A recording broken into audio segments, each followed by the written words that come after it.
Hello. So in this video, we're going to talk about some ancient Egyptian texts on the scribal profession, which is how they're cataloged here in the Norton Anthology of World Literature. So basically, the Norton reproduces three fragments of things connected to being a scribe in ancient Egypt. One is called Reminder of the Scribe's Superior Status, Advice to the Youthful Scribe, and Prayer to Thoth for Skill in Writing. Scribes in ancient Egypt were very, very important. They were... I don't know that scribes had quite the same sort of heroic or sort of mythic status that they did in, say, Iron Age Celtic culture, for instance, in which bards, poets, singers of hymns, etc., were these sort of near magical figures. But in ancient Egypt, as in much of the ancient world, scribes were incredibly important to the functioning of society because scribes kept records. One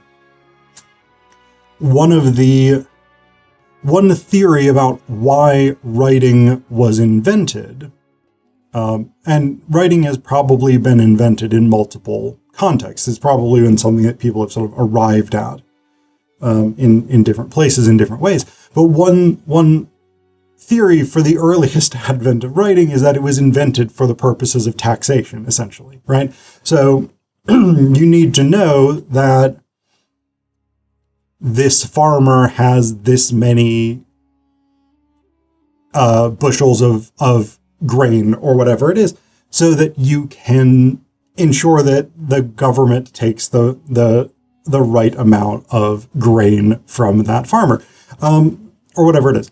And I say that, like, I mean, today people in the US especially often think of taxation as this sort of burdensome thing. And to a certain extent, that's true, but it'd be very difficult to run a city or a civilization or an empire without some form of taxation that supports a centralized apparatus. And so scribes were crucial to that because they helped keep the records, in addition to, of course, writing things like histories, hymns to the gods, praise for the pharaoh, etc., etc. And there is this sense, especially in this excerpt, reminder of the scribe's superior status, that scribes are just better than other people. As someone, as a scholar who very much identifies with the sort of long tradition of scribes in various guises, it's a bit cringeworthy, this reminder of the scribe's superior status. I would like a little more humility. But again, the world that we live in today, the role of scholars, the position of scholarship, of writing, etc., is very different than it was in ancient Egypt. But so some of the things that this first excerpt, reminder of the scribe's superior status, talks about basically is, it's not necessarily as cringe as it might sound. It really kind of comes down more to your position in society is more secure, less physically demanding than many other workers. And you're not subject to physical violence as part of your working conditions. So it says here, for instance, do you not remember the condition of the field hand in the face of the registration of the tax harvest, the snake having taken away half of the grain and the hippopotamus having eaten the remainder? The mice are numerous in the field, the locust descends and the cattle eat. The sparrows bring want to the field hand. The remainder which is on the threshing floor is finished, and it is for the thieves. Its value in copper is lost, and the yoke of oxen is dead from threshing and plowing. The scribe has moored at the riverbank, which means the scribe goes by boat rather than having to walk. He reckons the task while the attendants bearing staffs and the Nubians rods of palm. They say, give the grain, there is none. They beat him vigorously.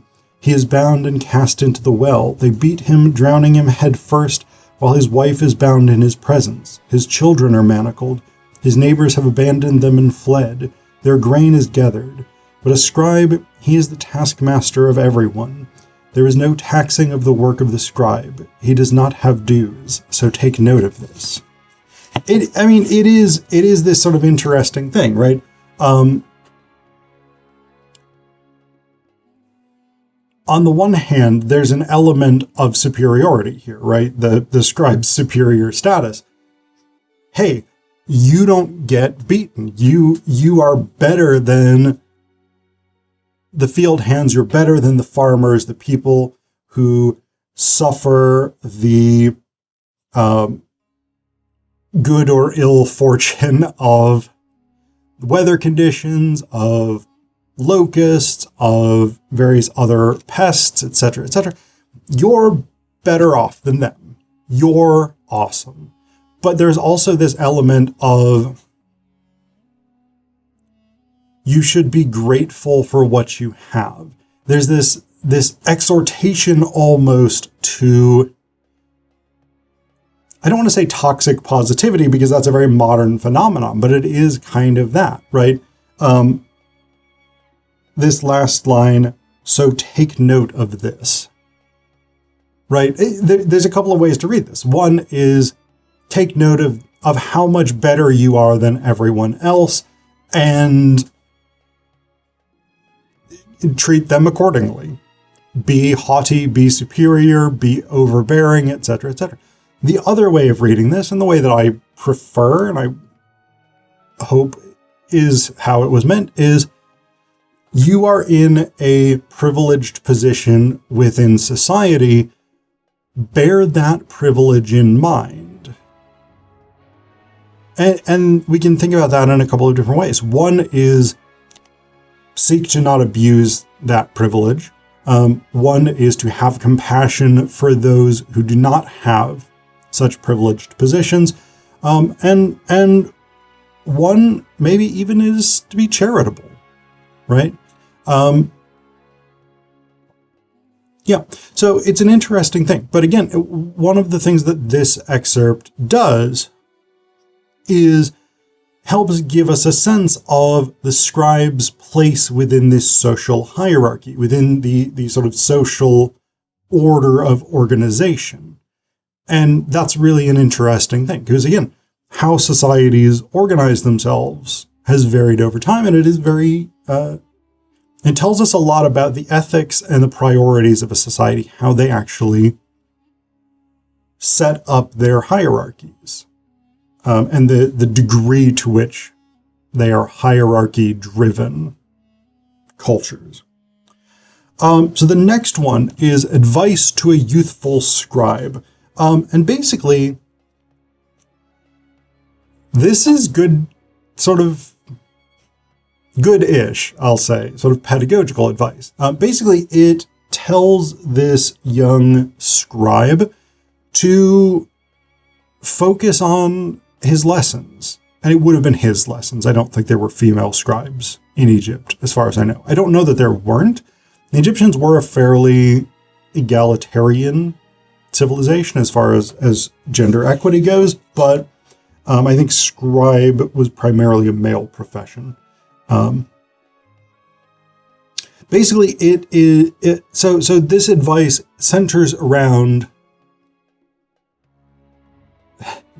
do your lessons, study writing hieroglyphics, make sure that you are focused on honing your craft, because then you will be rewarded with success in your profession and your life. And if you are not, it says here, do not spend a day of idleness or you shall be beaten. That's less pedagogically sound advice.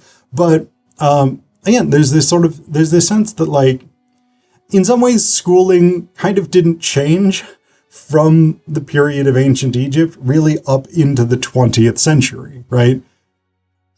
Study hard, do your work, or corporal punishment. But it is, right, the same kinds of advice that is still often given to students today as general student advice. Work hard, remain focused, don't let yourself get distracted, don't fall into idleness, all these kinds of things. Yeah, it's interesting. And again, one of the things that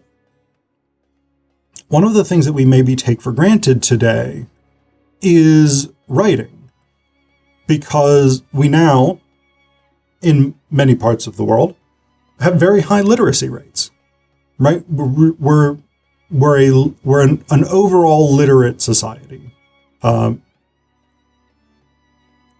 Even though in the US, many of us don't use our literacy. And you can look that up, look up the rates of how many American adults read a book every year. But for centuries, from the advent of writing really up into the 20th century, 19th century in some places, literacy rates were extremely low. It was a very, very rare thing to be able to read and write. And so scribes, again, were this important cog in the social machine because they had a skill that very few other people had. And so again, having that, seeing that even in this society where scribes were such a privileged group and they were so important, even then, the sort of exhortations to work hard or face the consequences was still the foundation of the education system. And then the last one, prayer to Thoth for skill in writing. Point of order, I'm going to pronounce it Thoth. Different people pronounce the name of this deity differently. Heard it pronounced Thoth, Thought, Thoth. But I think Thoth is the one that I tend to go with. If I do say it differently, I say it differently. I don't really care, to be honest. I don't think anybody is 100% sure how ancient Egyptian sounded, even though we've got some reasonably good guidelines.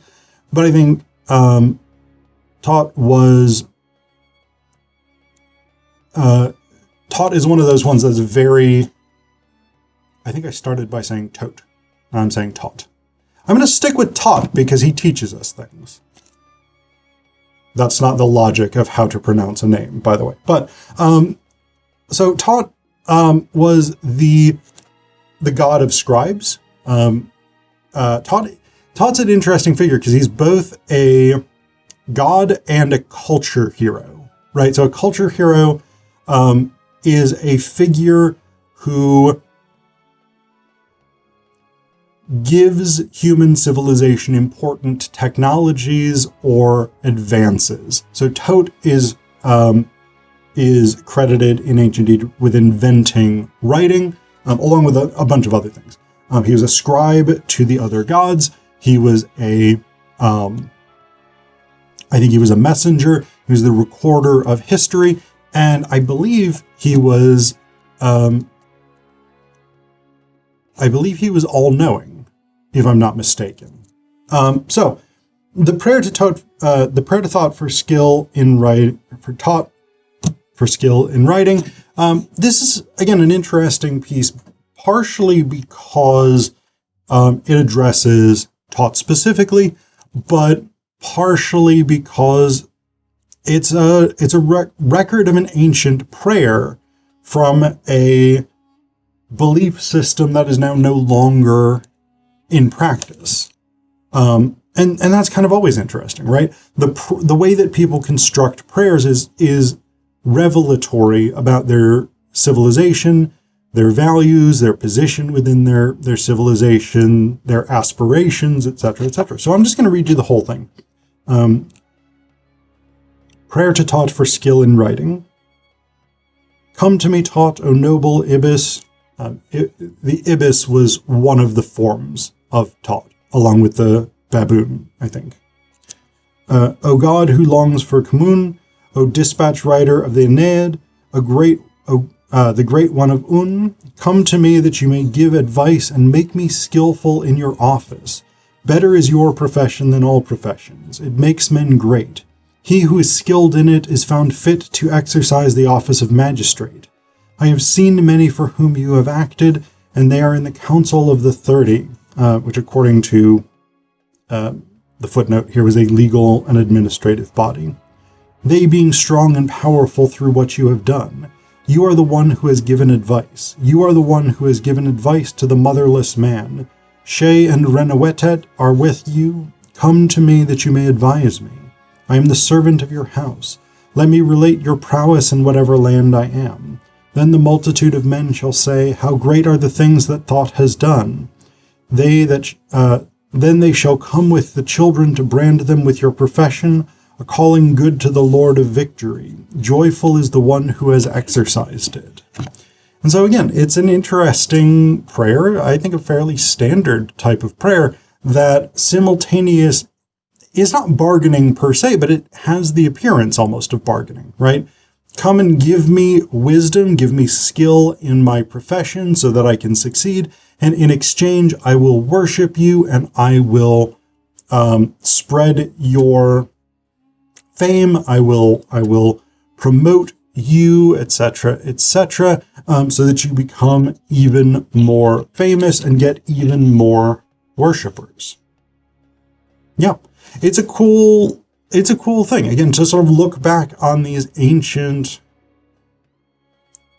texts that give us indications of how, I don't want to say normal, they're normal people, right? Scribes are just normal human beings, but they're normal people occupying a very specific and important niche within their society. How they understand the world, how they see themselves, how they view their relationship to the divine is really interesting stuff.